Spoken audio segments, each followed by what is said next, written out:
श्री शिवाय नमस्तुभ्यम। नमस्कार दोस्तों, आप सभी लोगों का स्वागत है हमारी यूट्यूब चैनल भगवान की भक्ति में। दोस्तों, आज हम एक ऐसी कहानी बताने जा रहे हैं, एक जानकी और एक उसका बच्चे सूरज की कहानी है, जिसको जो त्रिदेव भगवान के बहुत ही भक्त हैं और ये त्रिदेव साक्षात आकर इनका सहायता करते हैं। तो चलिए हम इस कहानी को शुरू करते हैं। एक गांव में जानकी नामक एक गरीब विधवा रहती थी। वो अपने बेटे सूरज के साथ। उनके पति के गुजर जाने के बाद जानकी दूसरे के घरों में चौका बर्तन करके अपना परिवार चला रही होती है। जानकी सदैव भगवान की पूजा किया करती थी। उसके घर में एक ब्रह्मा, विष्णु और महेश त्रिदेव की एक फोटो थी, जिसके आगे वह हर सुबह उठकर दीपक जलाया करती थी और नियम पूर्वक जो भी रूखा सूखा खाती थी उसे भोग लगाया करती थी। सूरज जो उनका बच्चा था, वो बहुत ही छोटा था बट समझदार बहुत था। वो अपनी माँ को अक्सर ऐसा देखता था और पूछता था, माँ तुम भगवान की पूजा क्यों करती हो? इसलिए तो माँ कहती है कि इसलिए बेटा, ताकि भगवान हमें हर मुसीबत से बचाए। तो बच्चा बोलता है, माँ क्या भगवान हमें सारी मुसीबतों से बचा लेते हैं? तो माँ बोलती है कि हाँ बेटा, भगवान हमारी सारी मुसीबतों से रक्षा करते हैं। अपनी माँ से ये सब बातें सुनता है और सूरज सो जाता है। अगले दिन उनकी माँ काम करने चली जाती है। एक दिन सूरज की तबीयत खराब हो जाती है। वह दवाई खाने के लिए लगातार मना कर रहा होता है। सूरज बेटा, माँ बोलती है, सूरज बेटा अगर दवाई नहीं खाओगे तो कैसे ठीक होगे? माँ बच्चा बोलता है, माँ तुम ही तो कहती हो कि भगवान हमारी हमारी सारी मुसीबतों को दूर करेंगे, वो मुझे ठीक कर देंगे, मैं दवाई नहीं खाऊंगा। तब माँ बोलती है, बच्चा बोलता है दवाई बहुत कड़वी होती है। तो उसकी माँ कहती है, तुम्हें नहीं पता, भगवान जी ने ही तो मुझे यह दवाई दी है कि इसे सूरज को खिला दो, इसके बाद ही बिल्कुल ठीक होगा। वो देखो, दवाई भी पुड़िया रखी हुई है और भगवान के मंदिर में रखा हुआ है दवाई का पुड़िया। और उनके साथ एक कटोरी में चीनी भी रखा हुआ है। अगर तुम्हें दवाई कड़वी लगती है तो चीनी भी खिला दूंगी। और फिर वो दिखाती है कि भगवान के पास दवाई और चीनी रखा हुआ है। तो फिर बच्चा बोलता है, मतलब सूरज बोलता है कि देखो देखिए, क्या सचमुच भगवान जी हमें यह दवाई दिए हैं? तो ठीक है, और मैं ठीक हो जाऊंगा, फिर तो ये दवाई मैं खा ही लूँगा। और खा लेता है। और वो इस और बोलता है कि हे भगवान, मुझे क्षमा करना, मैंने आपका। फिर बच्चा बोलता है और खा लेता है। फिर जो जानकी होती है, उसकी माँ होती है, वो भगवान से क्षमा मांगती है कि हे भगवान, मैंने आपका नाम लेकर सूरज को दवाई खिलाई, मैं जानती हूँ आप मेरे बच्चे को जल्द ठीक कर देंगे। आप पालनहार हो, ब्रह्मा विष्णु महेश आपकी सदा जय हो। इस तरह से भगवान से क्षमा मांगती है और सूरज दवाई खाकर बिल्कुल ठीक हो जाता है। और भगवान जी की दी हुई दवाई से बोलता है कि मैं बिल्कुल ठीक हो गया हूँ, मुझे बहुत ज़ोरों से भूख लगी है, मुझे दाल चावल खाने के लिए दो।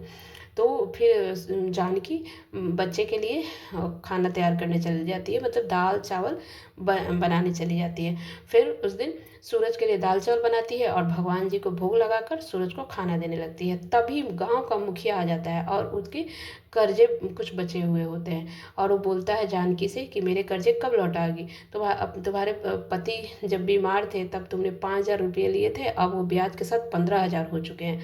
मुखिया तो फिर वो बोलती है जानकी कि मुखिया जी आप चिंता न करो, मैं कुछ महीनों में कुछ दिनों में हम आपके पैसे लौटा देंगे। तो फिर जो मुखिया बोलता है कि 15 दिन के अंदर लौटा देना, बाकी 5,000 लौटा देना, बाकी 2-3 महीने के अंदर लौटा देना। ये कहकर मुखिया चला जाता है। पर जानकी बहुत परेशान हो जाती है, इतनी जल्दी इतने पैसे कैसे लौटाऊँ? इस तरह से बहुत परेशान हो जाती है।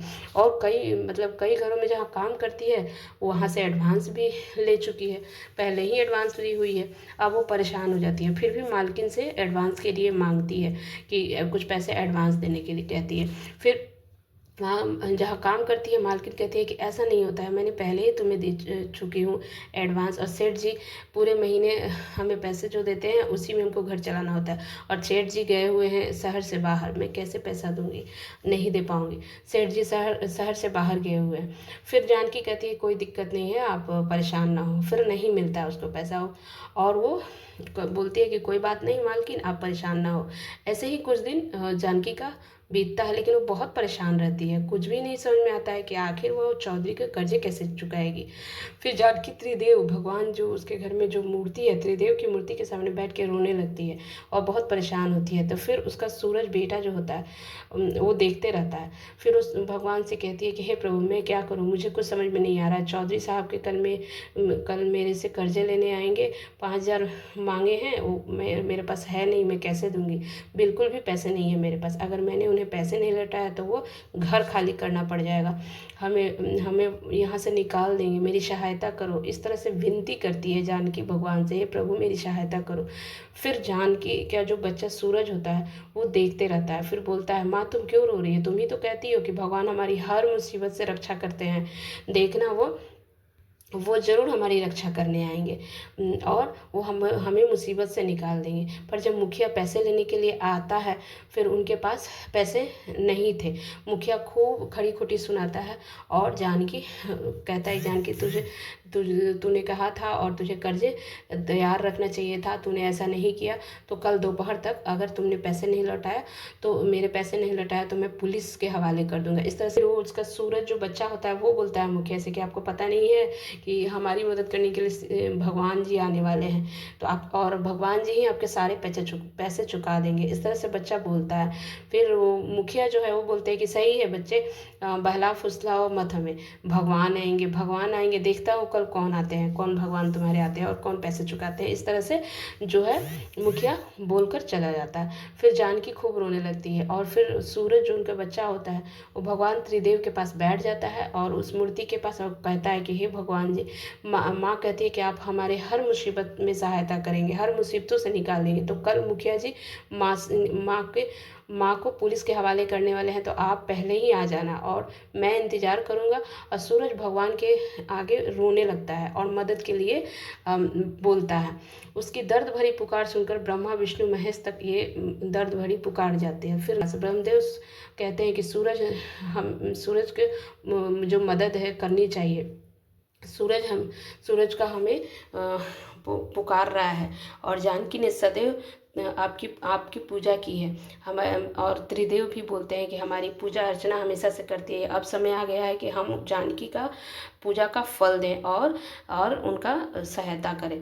और वो सच्ची भक्त है और सच्चे हृदय से हमारी पूजा की है। तो इस तरह से तीनों त्रिदेव जो है वो तैयार हो जाते हैं सहायता के लिए और वो कहते हैं कि अवश्य हम कल जाएंगे सहायता के लिए। त्रिदेव सहायता के लिए तैयार हो जाते हैं। फिर अगले दिन मुखिया अपने पैसे लेने के लिए आता है जानकी के पास और पुलिस को ले के साथ में आता है। फिर इंस्पेक्टर साहब से कहता है कि ये हमारी पैसे नहीं लौटा रही है और कर्जा नहीं चुका पा रही है, इससे हम क्या कर सकते हैं। आपको इस तरह से वो बताइए मैं क्या करूँ। इस तरह मुखिया बताता है इंस्पेक्टर को। फिर मुखिया जी के जैसे मुखिया बोलता है और जानकी के खिलाफ रिपोर्ट लिखा देता है। इसलिए रिपोर्ट लिखाने के बाद फिर पुलिस जो इंस्पेक्टर वहाँ होता है वो बोलता है कि आपको पुलिस स्टेशन चलना पड़ेगा क्योंकि इसने रिपोर्ट लिखवाई है। पुलिस स्टेशन ले जाने लगता है मुखिया जी। फिर वो जानकी बहुत ही रिक्वेस्ट करती है, बहुत प्रार्थना करती है कि मुखिया जी कुछ दिन की मोहलत और दे दीजिए, मैं पैसे लौटा दूंगी। तो जानकी बहुत रिक्वेस्ट करती है और वो बोलती है कि हम पैसे नहीं है और इतनी स्थिति हमारी ख़राब है कि घर के किराया घर के खर्च के कारण पैसे नहीं बचते हैं, मैं वादा करती हूँ कुछ दिनों में पैसे लौटा दूँगी।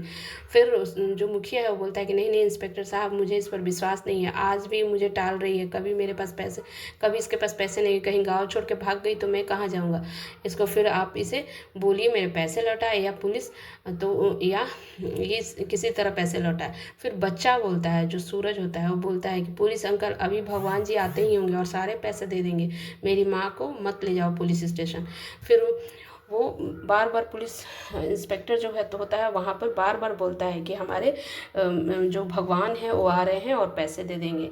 इस तरह से जब इंस्पेक्टर देखता है कि 3 व्यक्ति वहाँ आ रहे होते हैं और वो बोलते हैं कि आप जानकी जो है इनको कहाँ लेके जा रहे हैं। इंस्पेक्टर साहब बोलते हैं इन्हें हम पुलिस स्टेशन लेके जा रहे हैं। चौधरी साहब तो फिर वो बोलते हैं चौधरी साहब के पैसे कितने पैसे हुए। फिर वो इंस्पेक्टर साहब बताते हैं और वो त्रिदेव भगवान जो है वो पैसे दे देते हैं और बोलते हैं कि छोड़िए इन्हें। वैसे फिर इंस्पेक्टर बोलते हैं वो तीनों जो भगवान हैं उनसे कि वैसे आपको हमने पहचाना नहीं, आप इनके रिश्तेदार हैं। तो फिर इंस्पेक्टर कहते हैं कि मुझे क्या, कौन है आप, मुझे तो पैसे से मतलब है, मुझे पैसे मिल गए। और फिर वहाँ से वो चले जाते हैं। फिर उसके बाद फिर जो जानकी है वो बोलती है कि मैंने आपको पहचाना नहीं, आप आज मेरे ईश्वर भगवान के रूप में आए हैं, आप कौन है, कृपया अपना परिचय दीजिए। तभी तीन देवता जो एक तीन मतलब आदमी के भेष में आए हुए थे वो अपने मतलब असली रूप में आते हैं, ब्रह्मा विष्णु महेश अपने असली रूप में आ जाते हैं। उन्हें देखकर जानकी चरणों में गिर जाती है और वो इस तरह से सूरज और जानकी को आशीर्वाद देते हैं। और जो त्रिदेव जो होते हैं अंतर ध्यान हो जाते हैं वहाँ पे, और उनके चरणों के स्थान पर 3 सोने के सिक्के भरा हुआ कलश वहाँ पे रहता है, मतलब छोड़ जाते हैं भगवान। और जानकी के ऊपर ब्रह्मा विष्णु महेश की हमेशा कृपा हो जाती है और त्रिदेव का चमत्कार उसके जीवन में खुशियाँ से बदल देती है। और उनकी उस गांव को जानकी जो है उस गांव को छोड़कर दूसरे गांव में चली जाती है और वहां जाकर नई ज़मीन खरीदकर खेती बाड़ी का काम शुरू करती है। सूरज को पढ़ाने लिखाने लगती है और वह सूरज को स्कूल में डाल देती है, स्कूल भेजती है। और जानकी अक्सर मंदिरों में भंडारा कराने लगती है और अपने जैसे बहुत ही गरीब जो है ज़रूरतमंद है उसको सहायता करती है। और उसका बस एक ही सपना होता है कि वो सूरज का भविष्य उज्जवल बनाए और वो जन कल्याण का काम करने लगती है। तो दोस्तों आपको ये कहानी कैसा लगा ज़रूर बताइएगा। अगर आपको ये कहानी, ये कथा आपको पसंद आए तो एक लाइक कर दीजिएगा और चैनल पे पहली बार आए हैं तो ज़रूर से सब्सक्राइब कर दीजिएगा। बहुत बहुत धन्यवाद।